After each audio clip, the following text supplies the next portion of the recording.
Well, good morning on this fourth Sunday of Easter. We are telling the story, the God and Play story, called Knowing Jesus in a New Way. Because after the resurrection, that's how his friends knew him, in a brand new way. It wasn't the same. Well, sometimes what I say is that Jesus didn't get his old life back. He got a whole new life. And so people knew him in a whole new way. So are you ready?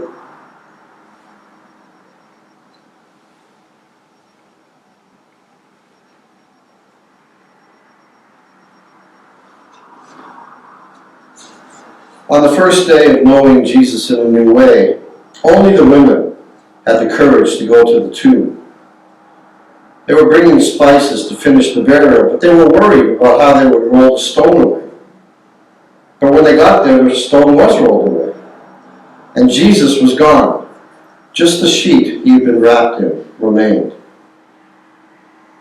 They rushed back to tell the others, and Peter and John ran to the tomb. They looked inside, and Jesus was gone. He was gone. But somehow present to them, even in his absence.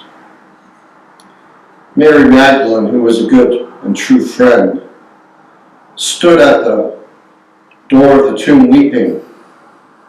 And she heard a voice, "Woman, why are you weeping?"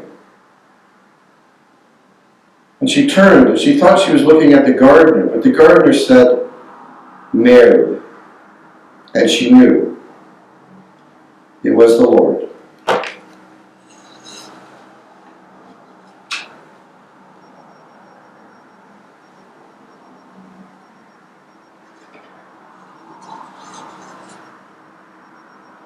On the second Sunday of Easter, we hear the story how on that first Sunday, two people were walking down the road when they were joined by a stranger. The stranger asked them what they were talking about, and they were like, "Don't you know what has happened in Jerusalem?" They told him about the cross and the empty tomb.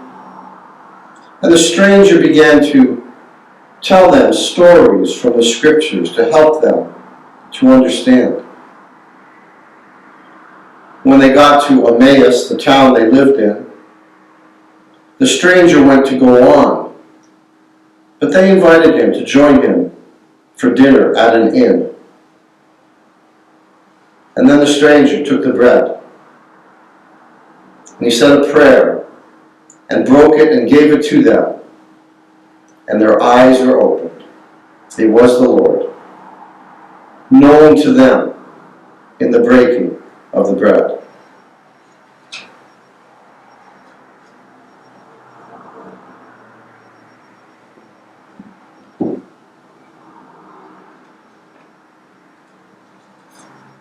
On the third Sunday of the season of Easter, we hear how the disciples were hiding in a room with the door shut. They were afraid that the soldiers would come and take them, just like they had taken Jesus. And then they heard a voice say, "Peace be with you." It was the Lord. Jesus talked with them. He had something to eat, and then he was gone. Now Thomas wasn't there that night. And when his friends told him that Jesus had come, he said, "I don't believe it. I won't believe it unless I can touch the wounds." Well, about 8 days later, Jesus came back into the room, said, "Peace be with you," and walked right up to Thomas and put his hand out. Thomas fell to his knees and said, "My Lord and my God." And Jesus said, "Thomas, you believe because you have seen me. But more blessed are those who will believe, who have not seen."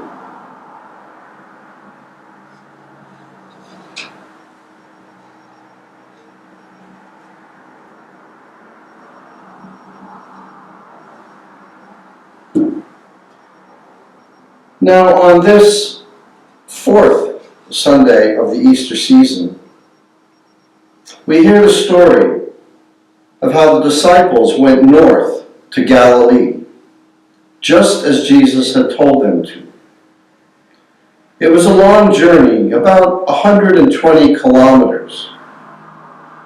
It would have taken them about 4 days to walk. When they got to Galilee, they went to the Sea of Galilee to rest. Many of them were fishermen. This was like home, where their fathers had taught them to fish when they were just boys. Peter said, "I'm going fishing." The other disciples helped get the boat ready. They pushed the boat out into the water. The wind filled the sails, and they began to fish.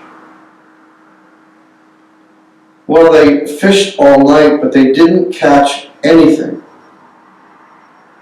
But that was all right. The smells and the sound of the sea comforted them. They were home. In the morning, the sky began to turn pink and yellow and blue.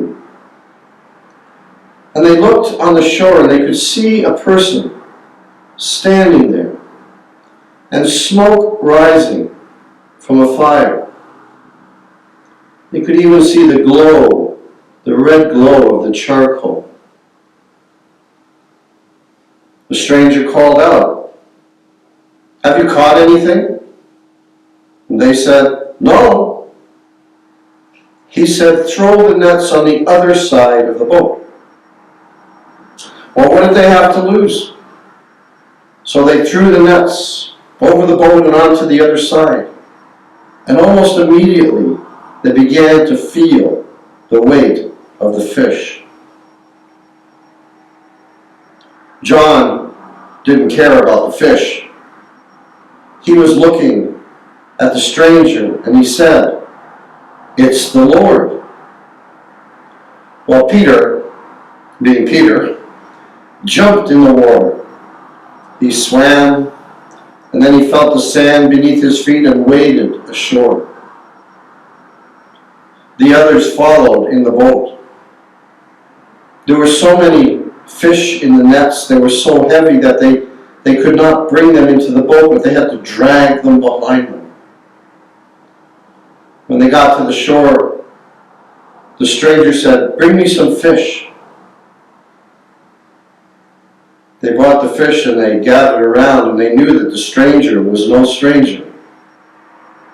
But they were afraid to say anything. "Have some breakfast," Jesus said. They ate the fish and some bread. They talked amongst themselves. And then Jesus turned to Peter and said, "Peter, do you love me?" Peter said, "Yes, you know I love you." And Jesus said, "Feed my lambs." "Peter, do you love me?" Peter said, I already told you I love you." And Jesus said, "Tend my sheep." "Peter, do you love me?" And Peter said, "Yes, Lord, you know I love you." Jesus said, "Feed my sheep." They talked more amongst themselves, and then Jesus said, "Follow me." Did he mean all of them? Well, no. Just Peter. And they began to walk and talk. But John followed him. And Peter turned and looked back and said, "What about him? Will he die like the rest of us?" Jesus said, "That's not for you to know." And then he was gone.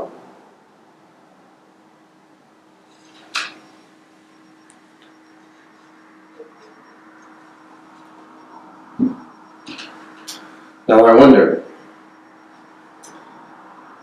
wonder if you have anything in your home that you could place beside this last tile, this last picture, today's picture of the boat on the Sea of Galilee and the shore.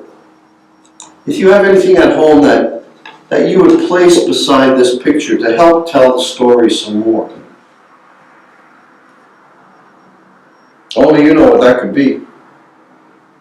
Some of you know what's in the Godly Playroom, and I wonder if you were here, what you might bring and place beside this picture.